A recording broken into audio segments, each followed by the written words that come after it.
Hello everyone, आप सब कैसे हैं। मैं उम्मीद करता हूं कि बहुत अच्छे होंगे और अपनी पढ़ाई को बहुत अच्छे से कर रहे होंगे। मैं आकाश कुमार बढ़ाना आईसीटी वर्चुअल क्लासरूम में आपका बहुत बहुत स्वागत करता हूं मेरे प्यारे बच्चों। जैसे आपको पता है मेरे प्यारे बच्चों, बेसिकली हमारी आपका मेरे प्यारे बच्चों 10th क्लास है। 10th क्लास में रिवीजन हम लोग कर रहे हैं ज्योग्राफी का। एग्रीकल्चर बेस्ड चीजों को पढ़ रहे हैं, तो खरीफ, रबी और जायद की फसलों को पढ़ चुके हैं। क्लियर है। खरीफ की फसलों को हमने देख लिया, कैसे बोई जाती है, सितंबर अक्टूबर में, मई जून में काटी जाती हैं। और खरीफ की फसलों को हम मई जून जो है अप्रैल मई में बोते हैं और अक्टूबर नवंबर में उनको काट लेते हैं।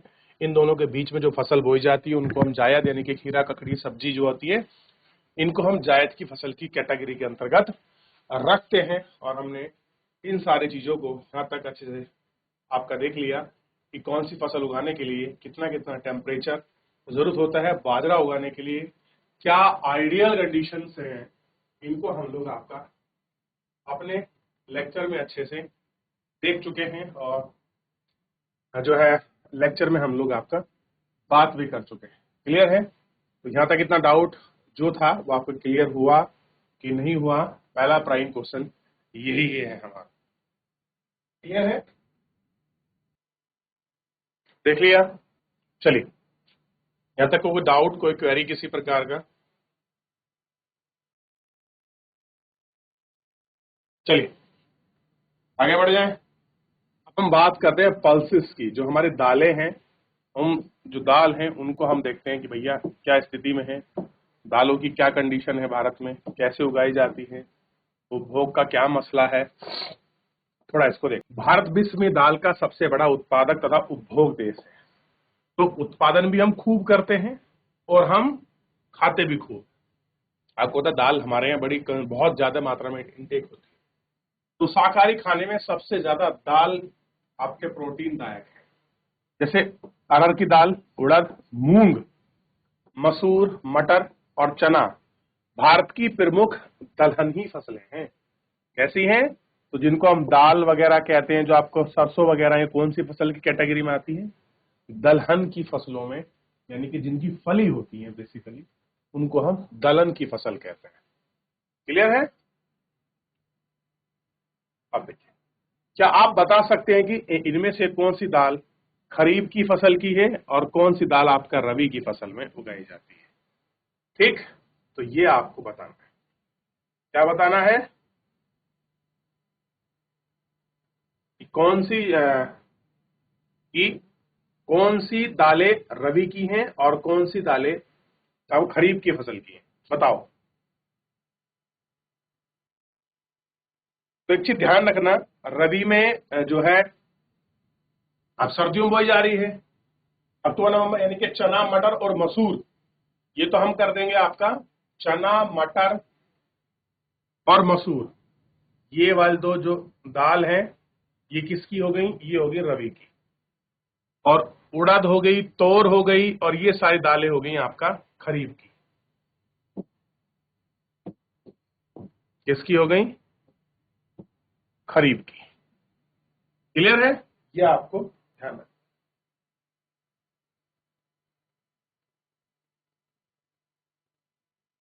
ध्यान रहेगा इतना। दालों को कम नमी की आवश्यकता होती है, उन्हें शुष्क परिस्थितियों में उगाया जा सकता है। जो ड्राई एरिया है, जो सेमी ड्राई है, तो उन कंडीशन में आप इनको अच्छे से उगा सकते हो। क्लियर है। ये आपको ध्यान रहना चाहिए। फलीदार फसलें होने के नाते आहर को छोड़कर अन्य सभी दालें नाइट्रोजन से लेकर भूमि की उर्वरता तक को बनाए रखती हैं। फसलों को सबसे आम तौर पर फसलों में आवर्तन यानी कि रोटेनिंग में बोया जाता है। भारत में मध्य प्रदेश, राजस्थान, महाराष्ट्र, उत्तर प्रदेश और कर्नाटक मुख्य अग्रणी राज्य हैं इसमें दाल में। मध्य प्रदेश में तो जो है बहुत अच्छी मात्रा में दालें होती हैं। कैसे हैं? बहुत अच्छी मात्रा में जो दाल है वो आपका उगाई जाती है। क्लियर है। ये आपको ध्यान रखना चाहिए। क्लियर है। चलिए देख लीजिए एक बार। चलिए आगे बढ़ जाए। खाद्यान्न के अलावा अन्य खाद्य पदार्थ, चलो ये तो हो गई जो हम लोग उगाते हैं दाल वगैरह हैं, चना मटर वगैरह जो आपकी सर्दी में बोई जाती हैं वो रबी की, जो गर्मी में बोई जाती हैं वो खरीफ की। इतना आपका ध्यान रखना है। अब बहुत सारी और फसलें भी तो हैं जो अलग अलग उगाई जाती हैं। जैसे आप गन्ने की बात करते हैं, गन्ना एक उष्ण और उपोष्ण कटिबंधीय फसल है। 21 डिग्री सेंटीग्रेड से 27 डिग्री सेंटीग्रेड तापमान पर होती है। इतना इसका ऑन एवरेज टेम्परेचर है। और 100 से 75 से 100 सेंटीमीटर इसको हमको वर्षा चाहिए। इतनी एवरेज अगर रेनफॉल आपका हो रही है तो मान लीजिए ये सारी चीजें कैसी हैं, बहुत बढ़िया मात्रा में होंगी। और वार्षिक वर्षा उष्णकटिबंधीय आर्द्र जलवायु में बोई जाती है। कम वर्षा वाले प्रदेश में सिंचाई की आवश्यकता होती है। इसके अनेक मिट्टी में उगाया जाता है। बुआई के लेकर कटाई तक आपका शारीरिक श्रम की आवश्यकता होती है। ब्राजील के बाद भारत में गन्ना दूसरा सबसे बड़ा उत्पादक देश है। सेकंड लार्ज जो आपका प्रोड्यूसर है वो गन्ना है। और चीनी, गुड़ और खंडसारी, सीरा बनाना के काम आता है उत्तर प्रदेश, महाराष्ट्र, कर्नाटक, तमिलनाडु, आंध्र प्रदेश, तेलंगाना, बिहार, पंजाब, हरियाणा गन्ने के प्रमुख उत्पादक राज्य कैसे हैं? ये सारे आपका प्रमुख उत्पादक। चलिए देख लिया। यहां तक कोई डाउट, कोई क्वेरी किसी प्रकार का? बात कर रहे हैं तिलहन। अब तिलहन की बात करते हैं, इंपॉर्टेंट है तिलहन। 2017 में भारत विश्व में चीन के बाद दूसरा तिलहन का सबसे बड़ा उत्पादक राज्य है। तो पहला कौन है? चीन। और चीन के बाद दूसरा कौन है? भारत। और सन 2017 में तोरिया में उत्पादन में विश्व का, भारत का उत्पादन में कनाडा और चीन के बाद तीसरा स्थान है। और देश में कुल बोल गए क्षेत्र का 12% भाग पर तिलहन की फसलें उगाई जाती है। माने कि 100% भाग पर एग्रीकल्चर हो रहा है, तो अकेले 12% भाग पर हम तिलहन की फसलें बोते हैं। जैसे हम लोग मूंगफली, सरसों, नारियल, तिल, सोयाबीन, अरंडी, विलोना, अलसी और सूरजमुखी भारत में उगाई जाने वाली प्रमुख तिलहन फसलें हैं। तो मूंगफली का भी तेल बनता है, सरसों का भी, नारियल का भी, तिल का भी, सोयाबीन का भी, अरंडी का भी। बिलोने होते हैं, राजस्थान में बहुत होते हैं, और हरियाणा में अलसी भी, और आपका सूरजमुखी। क्लियर है? तो आप देखेंगे अगर आप इसका तेल खाते हैं और तिल का तेल खाते हैं और सूरजमुखी का, ये सबसे बहुत अच्छा तेल माना जाता है। क्लियर है? इन तेल को अगर आप यूज करते हैं, क्लियर है? और भारत में उगाई जाने वाली तिलहन फसल में अधिकतर खाद्य हैं और खाना बनाने के लिए प्रयोग की जाती है, परंतु कुछ तेलों को बीज में, साबुन, प्रसाधन, श्रृंगार में, जैसे आप सूरजमुखी को और तिल वगैरह को तेल को हम लोग क्या करते हैं, जो ब्यूटी कॉस्मेटिक है उनमें यूज किया जाता है। और फुल बटन उद्योग और कच्चे माल के रूप में भी हम इनको प्रयोग करते हैं। यानी कि ये रॉ मटेरियल बेस है सॉप वगैरह बनाने में, इन सब का चीजों का हम लोग प्रयोग करते हैं। क्लियर है? ये ध्यान रखें। क्लियर है? एक बात देखिए, भारत में तिलहन की फसल, अगर मैं आपसे पूछूं तिलहन की फसल कौन सी है, रबी की या खरीफ की, बताइए। आगे बढ़ रहे हैं और आगे बढ़ के इन सारी चीजों को हम लोग आपका देखने का प्रयास करेंगे कि भाई क्यों कुछ हो रहा है। मूंगफली खरीफ की फसल है, तो क्लियर हो गया, खरीफ यानी कि गर्मियों में बोई जाएगी और सर्दियों में काट ली जाएगी अक्टूबर नवंबर में। और तिलहन के रूप में इसका प्रयोग होता है, यानी कि इसका तेल भी बनता है, मूंगफली का तेल वगैरह का यूज होता है।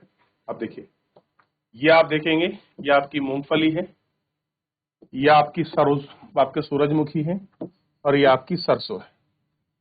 क्लियर है? मैं पेन चेंज कर लेता हूं ताकि आपको रेड कलर दिखाई दे। ये आपका मूंगफली, ये आपकी सरसों, सॉरी सूरजमुखी, और ये आपकी सरसों। क्लियर है? और इस तरह के खेत आपने बहुत रूप में देखे हो। सूरजमुखी का भले ही ना देखा हो आपने, लेकिन आपने सरसों, मूंगफलियां, इन किसी न किसी ने जरूर फसल देखा होगा। और सरसों के खेत तो आम रूप में हमको मिल जाते हैं। ऐसी बात नहीं है कि आपको ना मिले, क्लियर, आपको आम रूप में मिल जाए। चलिए आगे बढ़ जाए। अब देखिए, गुजरात मूंगफली का एक प्रमुख उत्पादक राज्य है। इसके अतिरिक्त राजस्थान, मध्य प्रदेश और आंध्र प्रदेश मूंगफली के अन्य प्रमुख उत्पादक राज्य हैं। अलसी और सोयाबीन फसलें हैं। ये तिल की उत्तरी भागों में खरीफ की फसल से आपका दक्षिण भारत की रबी की फसल आरंडी खरीफ और रबी में दोनों में आपका ऋतु में बोई जाती है। जो आरंडी है ये जो है दोनों फसलों में इसको उगाते हैं। क्लियर है।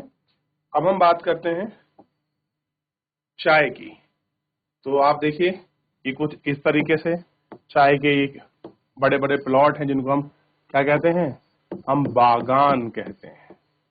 ठीक, और ये महिला देखिए चाय की पत्तियों को इस तरीके से बीनती है, प्लकिंग करती है, तोड़ती है, इनको फैक्ट्री में पहुंचाया जाता है। क्लियर है। आप पहुंचाते हैं फैक्ट्रियों में।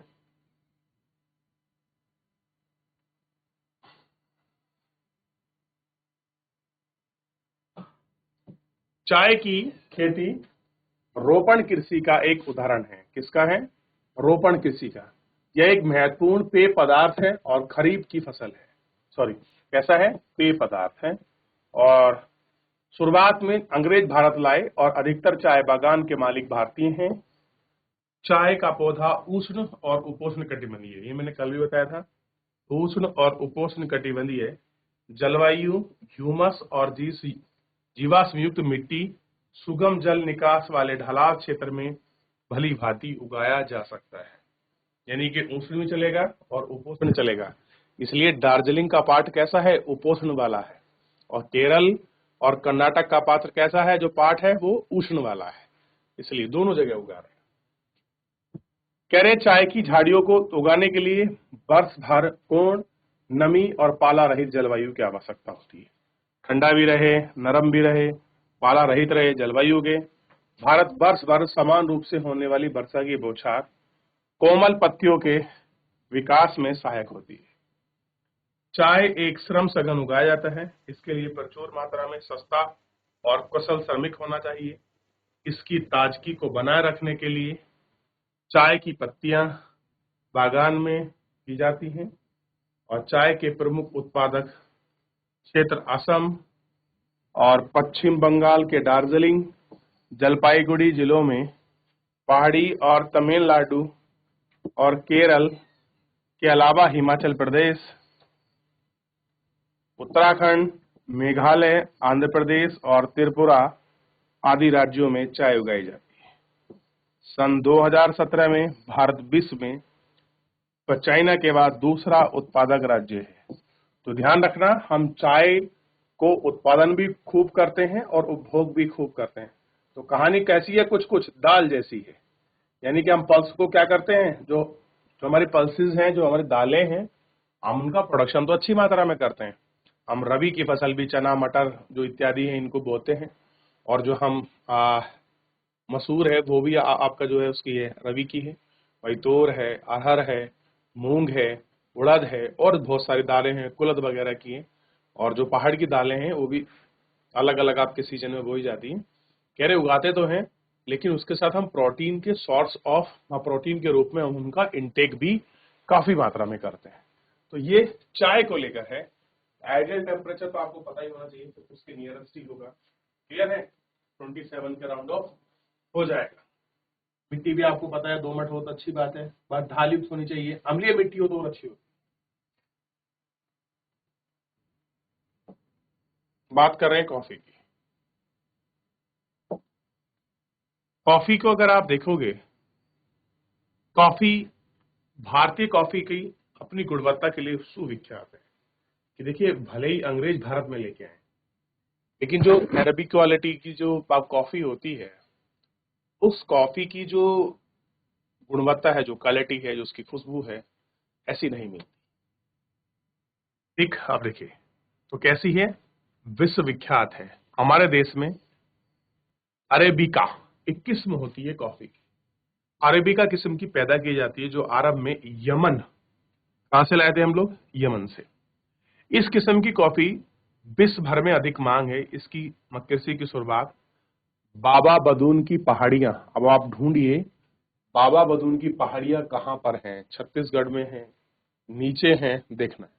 और आज इसकी खेती नीलगिरी पहाड़ियां, अब आपको नीलगिरी का पता लगाना है, कर्नाटक, केरल और तमिलनाडु में की जाती है। तो ये इसका प्राइम लोकेशन है और ये इसके प्राइम स्टेट है, जहां पर आप देखेंगे क्या होता है, इसका एग्रीकल्चर आपका हो रहा है, या जो कृषि है ये आपकी हो रही है। ये इसका प्राइम पार्ट्स है, यह है। चलिए अब हम बात करते हैं बागवानी की। बड़ी इंपॉर्टेंट है बागवानी।